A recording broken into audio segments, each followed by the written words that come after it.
अऊज़ुबिल्लाहि मिनश्शैतानिर्रजीम बिस्मिल्लाहिर्रहमानिर्रहीम रब्बि अदखिलनी मुदखला सिद्क़िन व अखरिजनी मुखरजा सिद्क़िन वजअलनी मिन लदुनका सुल्तानन Nasira.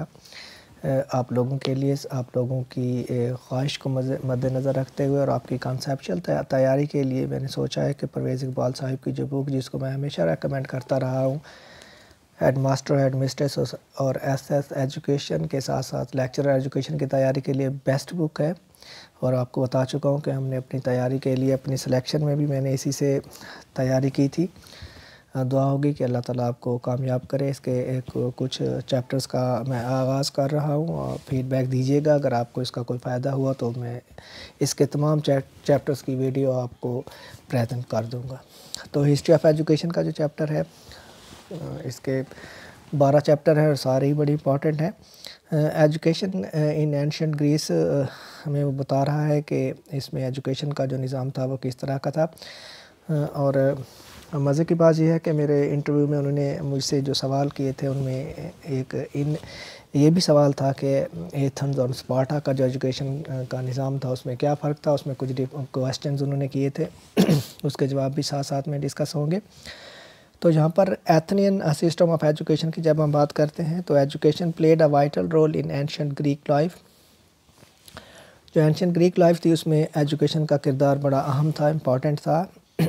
Education was vastly democratised in the 5th century BC।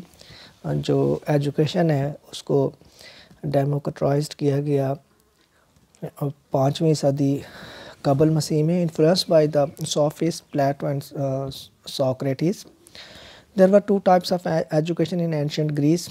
Ancient Greece में दो तरह की एजुकेशन थी, जैसा कि हम जानते हैं, formal and informal. Formal education was attend through attendance to a public school और was provided by a hire tutor. जो पहली किस्म थी फॉर्मल एजुकेशन, वो गवर्नमेंट के जो स्टेट के जो स्कूल थे उनमें दी जाती थी या फिर प्राइवेट ट्यूटर रखा जाता था इसके लिए।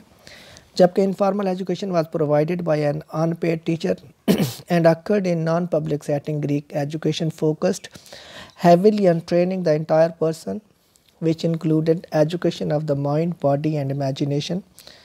Athenians traditionally gave more attention to music, literature, dance and later also to the natural sciences, biology and chemistry, philosophy, rhetoric etcetera.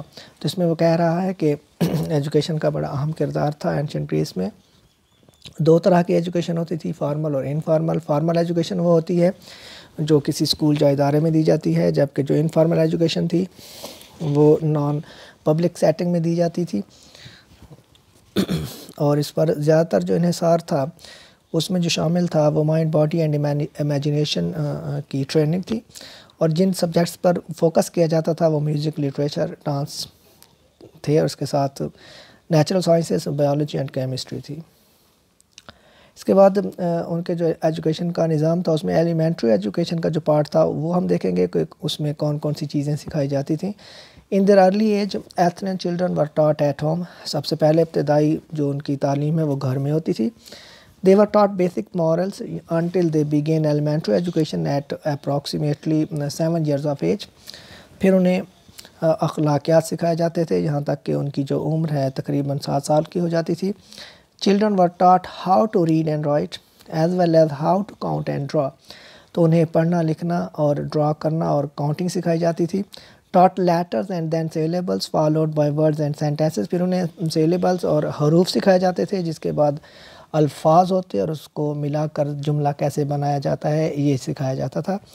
उसके बाद reading and writing were taught at the same time. उसके साथ ही उनको reading और writing भी एक साथ सिखाई जाती थी। इसके बाद when children were ready to begin reading whole works often be given poetry to memorise and recite. तो जब वो रीडिंग और राइटिंग उनको आ जाती थी तो उसके बाद उन्हें पोएट्री दी जाती थी याद करने के लिए और पढ़ने के लिए। तो अर्ली जो एजुकेशन है वो घर पर होती थी।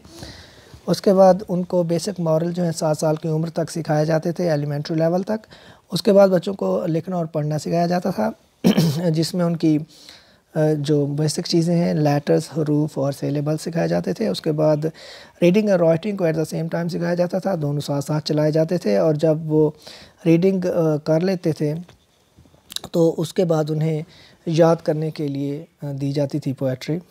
इसके बाद जिम्नेज़ियम की अगर हम बात करें, दूसरा दर्जा इनका, having a physically fit body was extremely important to the Greeks.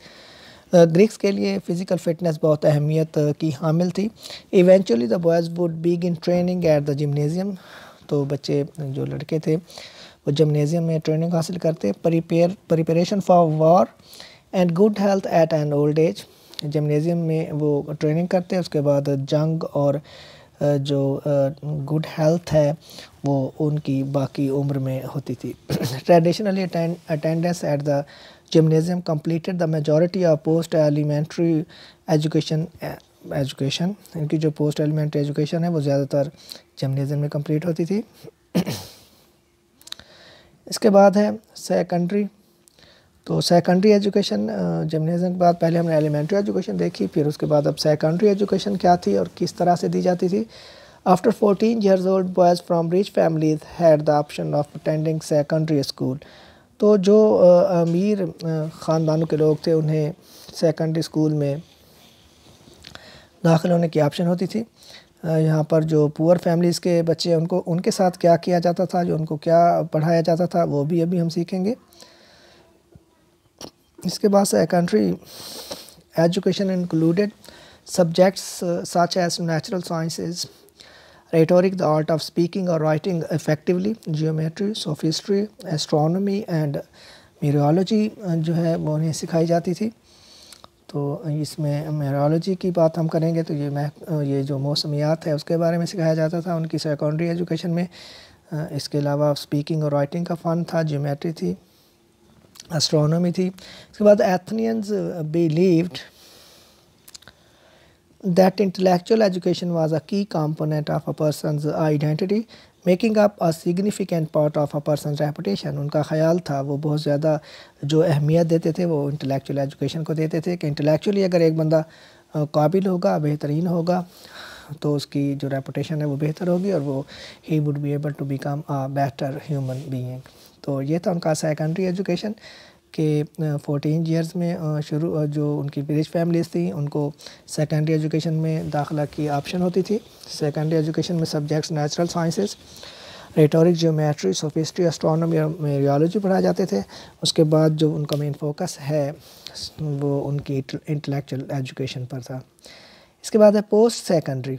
Elementary हमने पढ़ा, उसके बाद जिम्नेज़ियम पढ़ा, फिर सेकेंडरी और अब पोस्ट सेकेंडरी। पोस्ट सेकेंडरी में क्या होता होगा, boys could continue there education after secondary school. Secondary school के बाद लड़के अपनी तालीम हासिल रख सकते थे जारी, by obtaining ephebic training at the age of 18। 18 साल की उम्र में एफीबिक ट्रेनिंग से वो हासिल कर सकते हैं। एफीबिक ट्रेनिंग मिलिट्री ट्रेनिंग को कहा जाता है। अगर इस वर्ड के ओरिजिन पर ज़रा बात करें तो जो ग्रीक वर्ड एफीबॉस से निकला है, जो दो अल्फाज का मजमूआ है।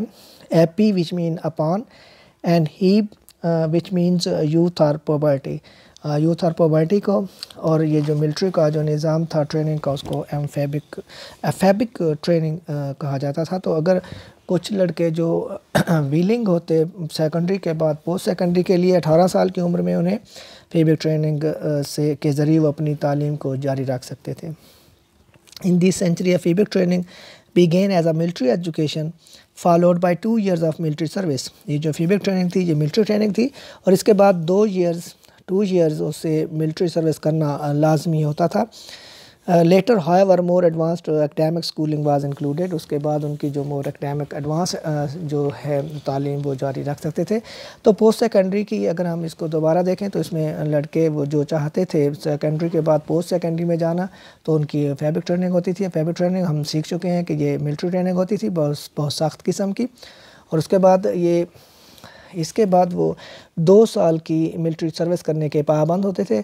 उसके बाद अगर वो चाहते तो अपनी तालीम को मज़ीद जारी रख सकते थे। इसके बाद वोकेशनल एजुकेशन की अगर हम बात करें तो children of poor families were often unable to receive a formal education. जैसा कि हम सीख चुके थे कि जो सेकेंडरी एजुकेशन थी उसमें 14 ईयर्स ओल्ड के जो लड़के थे वो रिच फैमिलीज़ के दाखिला ले सकते थे, उनके पास ऑप्शन होती थी। जबकि जो दूसरी टाइप बचती थी सोसाइटी की, मसलन जो पुअर फैमिलीज़ थे तो वो क्या करते, were often unable to receive a formal education, वो अक्सर फार्मल एजुकेशन हासिल नहीं कर सकते होते थे। तो Solon the Athenian leader encourage poor father to provide their sons with a vocational education. तो उनका जो एथनियन लीडर था सोलोन, वो पुअर फादर्स को एडवाइस करता कि वो अपने बच्चों को वोकेशनल एजुकेशन दें। By teaching these children trade, उन्हें तजारत सिखाई जाती। They could also be regarded as productive members of Athenian society, उन्हें कारोबार करना सिखाया जाता था और उनको प्रोडक्टिव मेंबर भी कहा जाता था, जिसको हम कमाई करने वाले बच्चे भी कह सकते हैं। तो ये था एथन्स का निज़ाम। तो यहाँ पर मुझसे मैडम ने मेरे इंटरव्यू में सवाल पूछा था कि एथन्स और स्पार्टा के तालीमी निज़ाम में क्या फ़र्क है, ये सवाल था। इसके अलावा आपको इनमें से बेहतर कौन सा लगता है, मुझसे ये भी पूछा था। इसके बाद पूछा था कि इन दोनों का जो मेन फोकस था वो किस चीज़ पर था। तो जैसा कि अभी हमने पढ़ा कि ये जो मैंने बताया उन्हें कि ये बेसिकली जंगजू कबाइल थे, जिनकी मोस्टली पीरियड ऑफ टाइम जो है वो जंग में गुजरता था। तो इनको फ़िज़िकली फ़िट लोग चाहिए होते थे, सोल्जर्स चाहिए होते थे। तो इसलिए इनका जो मेन फोकस था वो फ़िज़िकल फ़िटनेस पर ज़्यादा था। तो स्पार्टन आगे जो सिस्टम ऑफ एजुकेशन है, इनका कंपैरिजन भी उन्होंने मुझसे करवाया था। तो इंशाल्लाह नेक्स्ट लेक्चर में हम देखेंगे कि स्पार्टन सिस्टम ऑफ एजुकेशन क्या था। तब तक अपना बहुत सा ख्याल रखिएगा। अल्लाह हाफ़िज़।